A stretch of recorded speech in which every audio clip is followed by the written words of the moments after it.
Okay, so imagine this. You get a sneak peek into everybody else's, like, bag of misery, right? You get to see all their struggles, anxieties, their deepest regrets, all of it. The whole shebang. Yeah. Wow. Yeah. Now, here's the kicker. You can stick with your current baggage or swap it out for somebody else's. Hmm. Knowing what you do about, the human experience, Yeah. whose baggage would you be lugging around right now? What a thought-provoking image to start with. I think it's a really good one to introduce our deep dive today. We're going to be exploring the wisdom of Osho, Yeah. specifically his book of wisdom. And you're right. It really is such a thought-provoking image because it gets you thinking like, what is it that we carry around? And what's refreshing about Osho, right, is that he doesn't deal in like these abstract concepts. He Yeah. really tackles the raw, like messy Yeah. and often, hilarious realities of being human. Yeah, he did. And I think what was really remarkable about him was that he had this ability to make, complex spiritual ideas relevant Right? to our everyday life, to like how we actually live and the things that we experience. Yeah. Yeah. Totally. So are you ready to kind of unpack some of these like Oshoisms and see how they apply to us? I mean, We do it. even today in 2024. Absolutely. Even just like a quick glance at some of these excerpts, Yeah. it's clear that we're in for, a really thought-provoking journey. Totally. So why don't we start with one of Osho's really central principles, which is this idea that truth isn't about belief. What do you think about that? I think it's such an important place to start because, I think so often we look outside of ourselves Yeah. to find truth. Right. And this is where Osho really challenges that. Yeah. He distinguishes between believing in something and actually knowing something. Okay. And he argues that belief is rooted in the mind, Okay. in what we've been told, Right. or maybe even what we want to be true, right? Right. Yeah. It's a constant effort. It's a clinging to an idea. Like desperately holding on to that bag of misery that we were just talking about. Precisely. Even when it's weighing us down. Yeah. Yeah. And knowing, on the other hand, comes from experience. Okay. A very direct experience. Yeah. And it's a very deep, intuitive understanding that goes beyond just like the limits of our minds. So it's less about thinking we know something and more about like experiencing it as truth. Exactly. And he suggests that this shift from belief to knowing is deeply tied to shedding the ego. Okay, let's unpack that a little bit. The ego, that inner voice that's always like comparing, judging, craving validation. Yes. How does that keep us stuck in that belief cycle? Well, as long as we identify with the ego, Okay. with that very limited sense of self, we remain tethered to this need for external validation. Okay. We seek something outside of ourselves Yeah. to feel whole, Right. to feel complete, to gain a sense of certainty. Right. And it never works. And to fill that void, we're like, ooh, let me grab from that bag of misery. Exactly. We're trying to fill it with things that don't actually nourish us. Osho reminds us that true fulfillment can only be cultivated from within. Okay. It's by connecting with our essence, with what lies beyond our ego, Yeah. that we tap into this unshakable, liberating knowing. And it makes me think about that analogy that Osho uses about the mirror. Ooh, yes. Right. He talks about how looking at ourselves through the eyes of others is like peering into like a really dusty mirror. Right. It's distorted at best. Totally. But when we clean that mirror, when we let go of all of that external validation and simply look within, Yeah. then we can finally see our true nature reflected back. So if clinging to these beliefs keeps us kind of chained to this limited sense of self, how do we start to like loosen that grip a little? How do we quiet the mind enough to even glimpse this knowing that Osho is talking about? Yeah, that's like the million-dollar question. And this is where he introduces meditation. Okay. And he says that meditation is not about emptying the mind, Okay. but it's about becoming aware of its incessant chatter. Ah, okay. It's simply observing the thoughts without getting completely swept away. Is that what he means by like this no mind idea? Exactly. Okay. It's not about silencing your thoughts completely. That's impossible. Yeah, right, yeah. It's about creating space Okay. between ourselves and our thoughts. So becoming more like the observer of the thoughts rather than being completely merged with the thoughts. Exactly. Okay. Imagine sitting by a flowing river, right? Yeah. The thoughts are like the river, Hmm. constantly moving, changing. Meditation is like sitting on the riverbank, watching that current without having to jump in and get swept away. I love that visual. So to bring it back to our listener, if we can even start to cultivate, even a little bit, that observer perspective, that little space between ourselves and our thoughts, what does that open up in our lives? That's a wonderful question, and I believe Osho would say that it opens up a world of possibilities. Okay. Even just a few moments, right, Yeah. of quieting that internal chatter. Yeah. It creates space Mm. for something deeper, something more authentic to emerge. We free ourselves from that, like, constant need for external validation. And in that freedom, in that space of no mind, we begin to tap into our innate wisdom, our own inner compass. Okay, that makes sense. So we've explored this difference between belief and knowing. The importance of quieting the mind, the idea of shedding the ego a little bit. Where does this concept of like longing fit into all of this? Well, this is where it gets really interesting because Osho's perspective on longing is fascinating. Okay. He differentiates between two types of longing, Okay. divine and mundane. All right. Now I'm really intrigued. What's the difference? So Osho describes divine longing Yeah. as a very pure, Okay. expansive energy. Okay. It's a yearning for something greater than ourselves. Okay. It's a longing for truth, Yeah. a longing for a connection with something bigger than us, with the divine. That feeling of like searching for a deeper meaning in life. Yes, exactly. And he says this kind of longing is actually a really powerful force for growth. Hmm. It's a catalyst for, spiritual awakening. It's like the fuel. Yes. Yeah. Okay. So that's divine longing. But then there's the other one. Right. And then there's this mundane longing. Mundane longing. And this, he says, is object-oriented. Okay. Okay. It's when that pure, expansive energy that we were talking about Yeah. becomes fixated on external things. Like what? Give us some examples. Possessions, relationships, Okay. status, things that we believe will bring us happiness. And that's where we run into trouble. Precisely. Yeah. Because those things can never truly satisfy that deeper longing that we have. It's like trying to like quench your thirst with salt water. Ooh. You know, it might feel good initially, but ultimately it leaves us feeling worse. Exactly. Yeah. It provides only spurious comfort, as Osho would say. Okay, I'm hooked. What is spurious comfort? And how do we avoid falling into that trap? It's that temporary satisfaction Okay. that we get from chasing these external desires. Okay. It's like building a house on sand. It might look good for a while, but it's ultimately unstable. So how do we build on more solid ground? How do we escape that cycle? Osho suggests that the key is understanding the nature of our desires. Okay. So instead of blindly chasing every fleeting want, Right. he encourages us to examine them, Okay. to ask ourselves, what am I truly seeking? What is the deeper longing beneath this desire? It's like choosing our baggage, like we were talking about, instead of accepting whatever someone hands us. Yes, and when we're more conscious Yeah. of our motivations, Yeah. when we can see the desires more clearly, we're less likely to get caught in that trap of spurious comfort. So we're not denying the desires, but we're like approaching them with just like a different level of awareness. Precisely. And in that space of awareness, we can then make choices that are aligned with our truth, our values. Yeah. Choices that lead to genuine fulfillment. So if clinging to these beliefs and chasing that spurious comfort is what causes like so much suffering, what's the antidote? What's the path to like a more fulfilling, meaningful life, according to Osho? Awareness. Awareness. He emphasizes cultivating a very deep, abiding awareness of ourselves and the world around us. And the cool thing is he doesn't just leave us with like this vague notion of awareness. Like he actually gives us tools. Oh, absolutely. Yeah. He emphasized meditation as a powerful tool, Yeah. but also just bringing awareness to everything that we do, Oh. to our relationships, to our work, to our interactions with the world. It's about waking up to the richness of our own lives. So it's like integrating awareness into like the everyday, not becoming like a monk meditating on a mountaintop. Exactly. Hmm.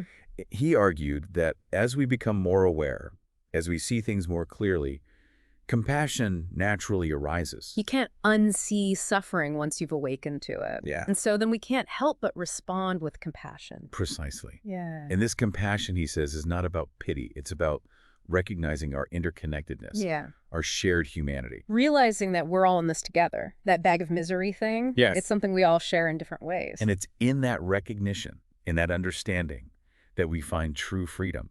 Okay, so we're starting to see how these different pieces fit together.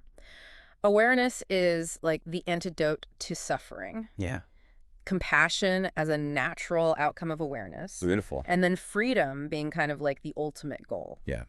And it's important to highlight here that Osho doesn't shy away from, like, the tension that exists between us as individuals in society.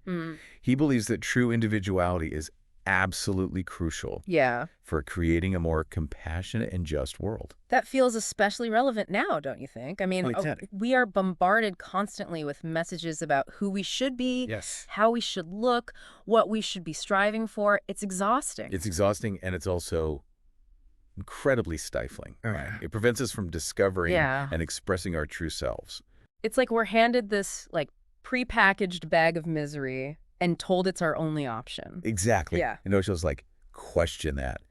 Break free from these prepackaged identities and discover your own unique path. He was such an advocate for individuality. Absolutely. Yeah. But he emphasized that true individuality is not about egotism. Okay. It's not about my bag of misery is better than yours. Right. We're not comparing baggage here. Not at all. Okay.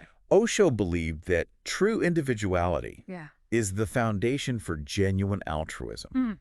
We have to cultivate a deep love and acceptance of ourselves before we can authentically love and accept other people. So self-love isn't selfish. It's essential. It's essential for loving others. Yeah. It's like the oxygen mask, right? On an airplane. Yes. You put on your oxygen mask first before you help those around you. Exactly. You can't pour from an empty cup. We're starting to see how all of these teachings that Osho is giving us Yeah. are really like this roadmap Yes. for navigating this thing called life. He encourages us to question everything, Yeah. cultivate awareness, Yeah. embrace our individuality, and to approach the world with compassion. Yeah. And maybe, just maybe, lighten the load Yeah. of that collective bag of misery Yeah. in the process. I love that. One of the things I love about Osho is just like his humor. Oh, yeah. Like he's able to deliver these like really profound insights, but like with a wink. He doesn't take himself too seriously. He really doesn't. I mean, how many, spiritual teachers do you know that would, crack a joke about a deaf philosopher I know, right? or a guy wearing a really scandalous jacket? Right. But it works. It makes it fun. It does. It makes these profound ideas so much more like engaging and memorable. And it's like he's inviting us to like laugh along with the absurdity of it all. Yeah.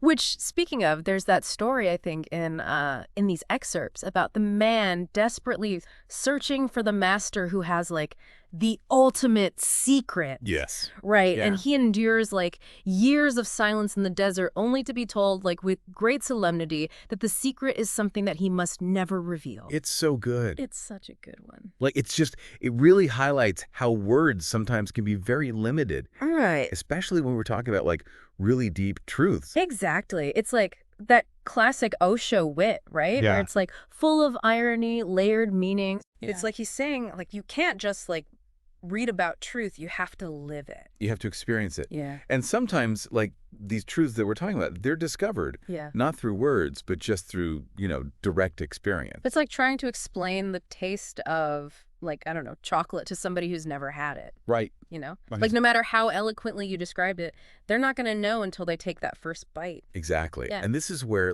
his emphasis on meditation, I think, is so important. Okay. It's about quieting the mind, turning inward, and creating that space for those deeper truths to kind of bubble up. He saw meditation as such a vital tool for living a more, I think, conscious and fulfilling life. Oh, yeah. It's part of unpacking that bag of misery and seeing what's in there. And in these excerpts, he offers really specific guidance on how to approach meditation. Okay. Even focusing on specific objects. Okay. Sadness, anger, joy. So he's not saying to wallow in those emotions. Yeah. No, not at all. Okay. But he's saying by shining a light on them, by simply observing them without judging them, we can start to understand them and ultimately transcend them. It's like becoming more aware of those default reactions, those habitual responses that keep us stuck in these cycles of suffering. Yeah. And as we become more aware, we then have the power to choose a different path. Okay. To respond in a way that's aligned with our values. Yeah. Rather than just reacting from this like, old conditioning. It's like we're finally like taking ownership over our baggage in a way. Yeah. Right? Yeah. Like we're realizing we have the power to unpack it. Yes. Decide what to keep, what to leave behind. And to me, this is where this process of self-discovery wasn't just about individual liberation for Osho. Okay. It was about Yeah. the collective awakening of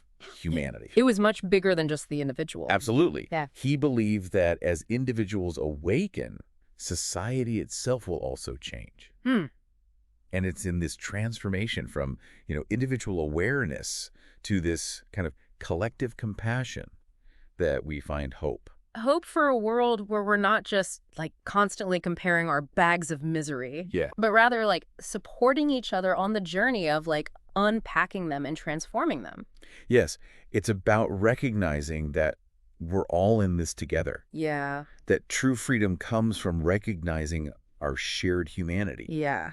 and supporting each other through this process. And it's not about like, ignoring suffering or dismissing suffering, but it's allowing that suffering to like open our hearts to the suffering of others. Yes. Right. To connect with each other more deeply and authentically. And it's important to remember that Osho wasn't some like idealistic dreamer who was ignoring the very real nature of human suffering. Right. He was very aware of the challenges that we face individually and collectively. He didn't sugarcoat things. He was very real about the ego's pull, the mind's negativity bias. Yeah. The societal conditioning that keeps us kind of like, boxed in.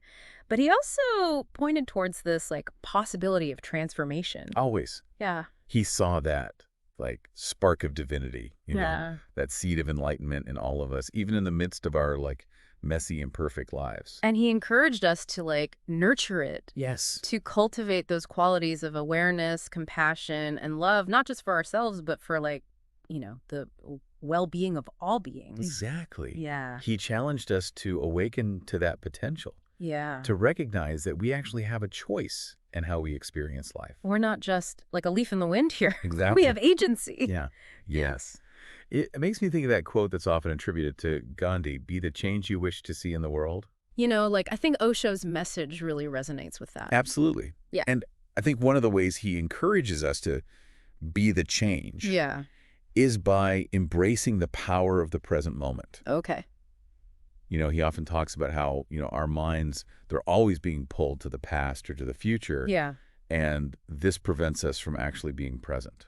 From experiencing life as it unfolds now. Yeah. Yeah. Exactly. And he didn't just talk about it though, right? Like he offered practices He did. to help us like ground ourselves in the now. Exactly. Like very specific practices for being present. He talked a lot about paying attention to your breath, your senses, just the simple act of walking, eating, washing the dishes. The mundane, It's about finding the sacred in the ordinary. Yeah. Seeing each moment as a doorway Yeah. to something more, to that awakening that we've been talking about. Because he believed that like happiness, true happiness isn't this like far off destination. It's a state of being. Yes. It's a way of experiencing life fully present in this moment. And he encouraged us to cultivate the qualities that actually cultivate genuine happiness, Awareness. compassion, gratitude, and that connection to the present moment. It's not about like seeking happiness in like external things. No. But it's like recognizing it's like an inside job. It's available in this moment. Yes. You said it. Yeah. It's about, aligning with our true nature. Yeah. That spark of divinity that's within us. And as we do that, as we start living like, authentically, consciously, like happiness naturally kind of arises from that. It becomes less of a pursuit. Right. And more of like a natural byproduct. It's like we stop like, chasing after all the shiny objects and the bag of misery. Yes. And we're like, oh, wait, it's here. It's an inside job. Exactly. And that brings us to, I think, another really crucial part of Osho's teachings. Okay. And that's this idea of accepting the totality of life. Okay. The good, the bad, Yeah. the beautiful, the messy. He didn't shy away from the like darker, more challenging aspects of the human experience, did he? Not at all. Like he went there. Suffering, death, the discomfort that comes with growth. He met those challenges with courage and honesty.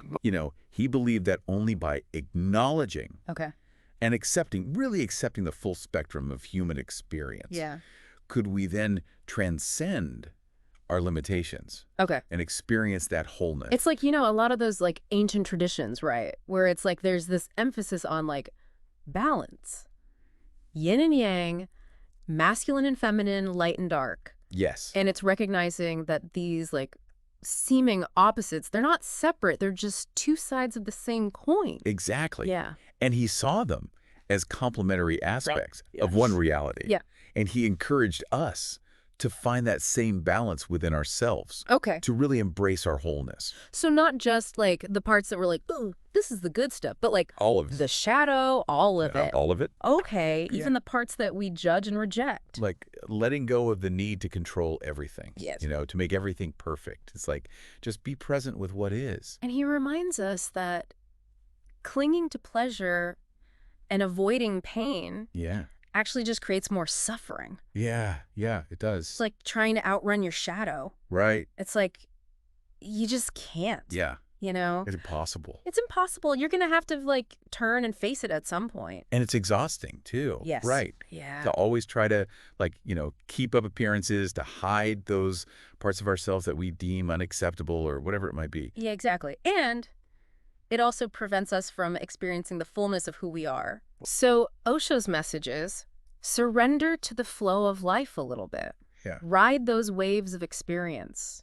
Joy, sorrow, excitement, boredom. Yes. With this sense of like openness and acceptance. Right. Yeah. It's recognizing that true liberation doesn't come from avoiding the messy stuff. Yeah. But it's from embracing the totality of the human experience. That's what we said. It's about like learning to dance in the rain a little bit. Yes. Find that like joy and freedom even amidst, the challenges. I love that. And speaking of dancing, like, to our own rhythm. Yes. I think it's time that we dance over to one of Osho's other like really, I think, crucial aspects of his teachings. Okay. Which is this idea of questioning our beliefs. Oh, yes. Right. Yeah. Because he really encouraged that, didn't he? Like almost like he had this built-in BS detector. He really did. Right. Where it's like he's encouraging us to question everything. Everything, even our most cherished beliefs. Especially those. Especially. Right. Yeah. Like don't just take it at face value because somebody told you that. And he said that, he really believed that true knowledge Yeah. comes from questioning, exploring, Yeah. and experiencing life for yourself. Yeah. It doesn't come from blindly accepting what you've been told. Right. It's about being an active participant in your life. Yes. And in the world around you. It's so easy to just kind of be passive. Oh, totally. He used to always say, it's like the difference between reading about a foreign country Right. and actually going there. Right. You can read all the books. You can watch all the documentaries. But nothing compares to actually being there. To experiencing it for Oh, yourself. experiencing it for yourself. And that's that, like, distinction between, like, secondhand and firsthand knowledge. you know? Between belief and knowing that Osho was, like, constantly emphasizing. Exactly. Yeah. And that's what he's inviting us to do. Step out of our comfort zones. Yes. Challenge your assumptions. Yeah. And approach life. Yeah. With a sense of curiosity and wonder. To trade in our, like, belief baggage for a knowing backpack. I love that. That we get to pack and unpack ourselves. Yes. And in doing so, we really open ourselves up to a whole world of new possibilities. And I think, to your point about the beliefs, it's like when we're clinging to those beliefs that no longer serve us, it creates that barrier Yes. between us and like experiencing truth directly. It's like those tinted glasses that kind of like Yes. distort our perception. Yes, exactly. And you think you're seeing clearly.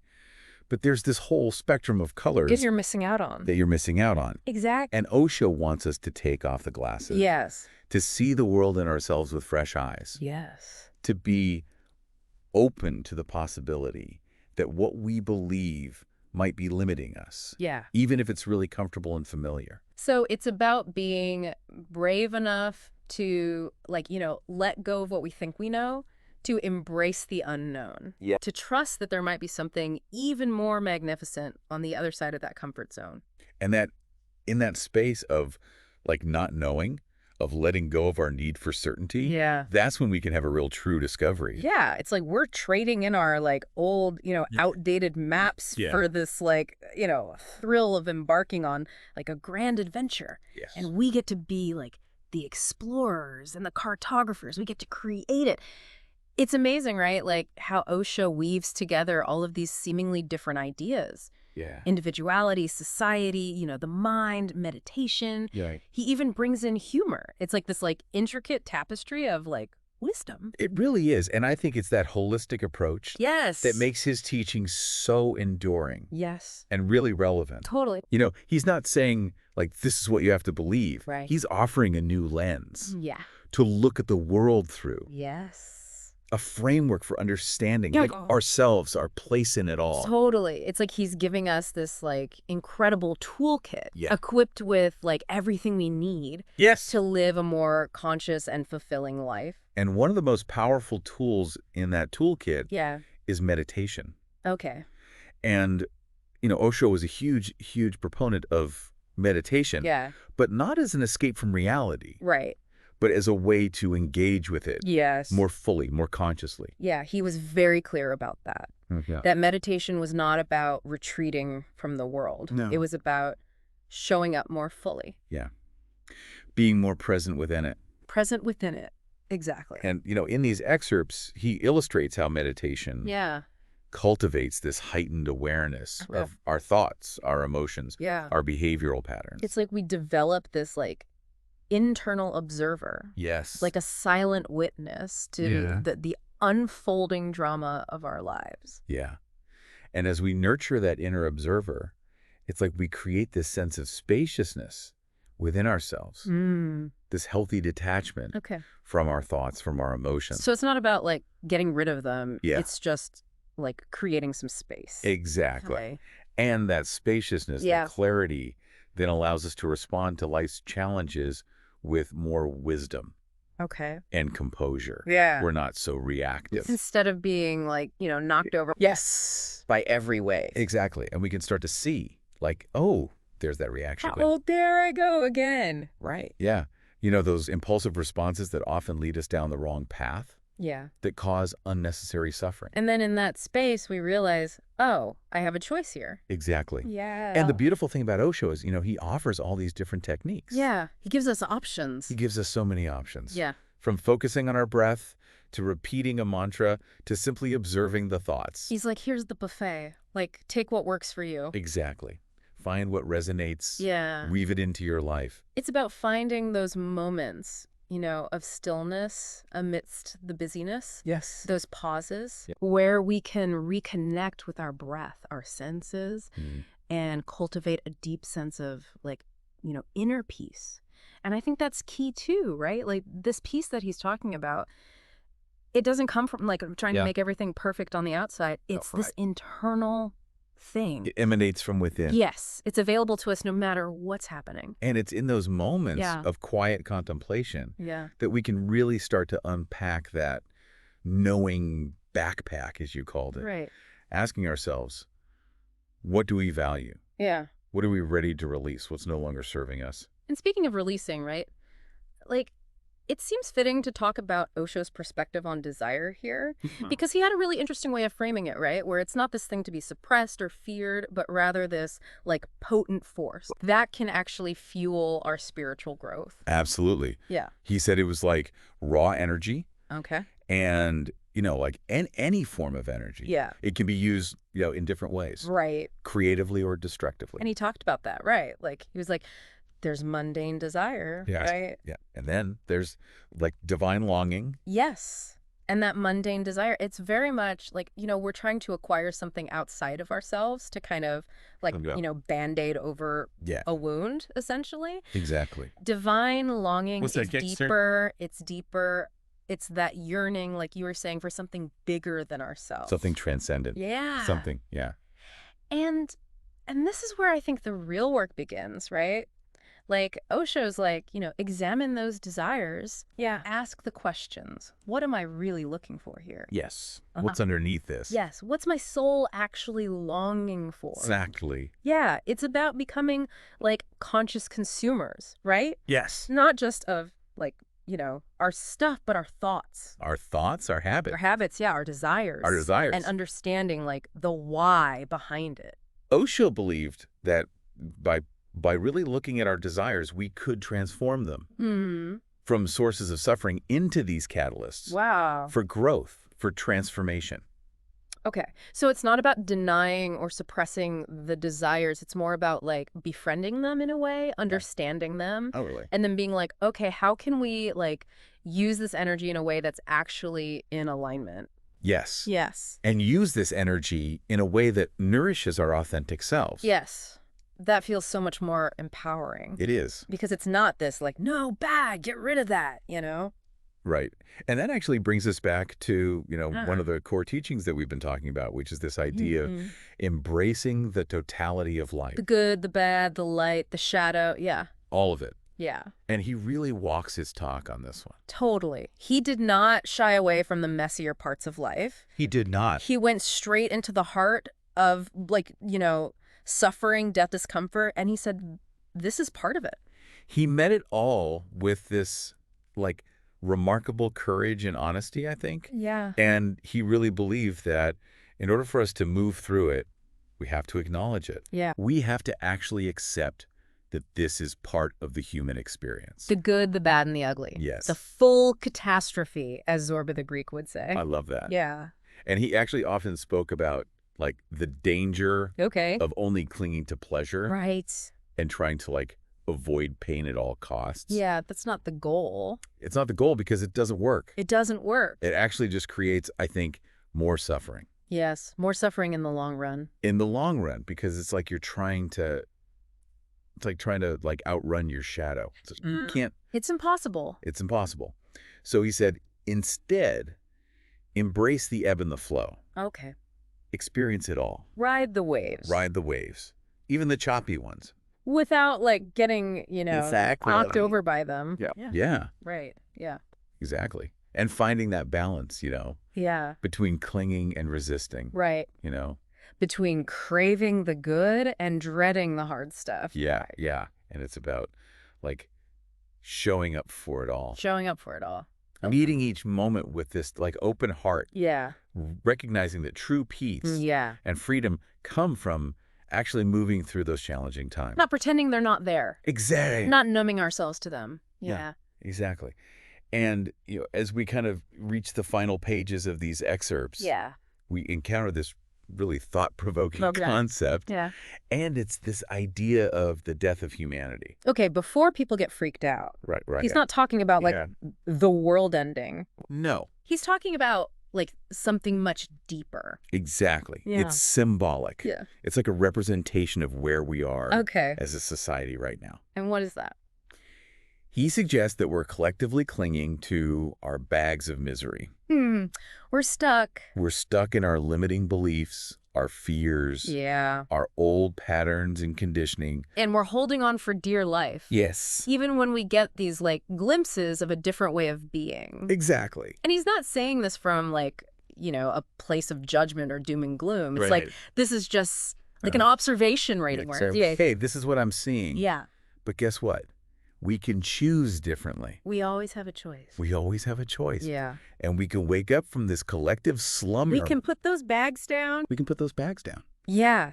And we can step into a world that actually reflects our potential. Her true potential. Yeah. Where it's not all, like, doom and gloom. And that to me is, like, really hopeful. Yeah. Because it's saying that the power to create that world, Yeah. it doesn't lie outside of us. We don't have to wait for somebody to save us. Exactly. It's within each of us. It's an invitation, right? Like, Osho's inviting us. Wake up. Yeah. Wake up to your own wisdom. Embrace your unique journey. And play your part. And play your part in the collective awakening of humanity. I love that. And do it with love. One breath, one step, one choice at a time. Beautiful. What a powerful message to end on, right? Like, it's a nice reminder that, like, that more beautiful, compassionate world, it starts with us. With each of us. It starts with each of us, Yes. yeah. So let's try to lighten the load a little bit. Yes, let's do. Maybe unpack some of that baggage. Step into the unknown. Absolutely. And embrace the fullness of who we are. Right here, right now. Until next time, keep diving deep and keep questioning everything.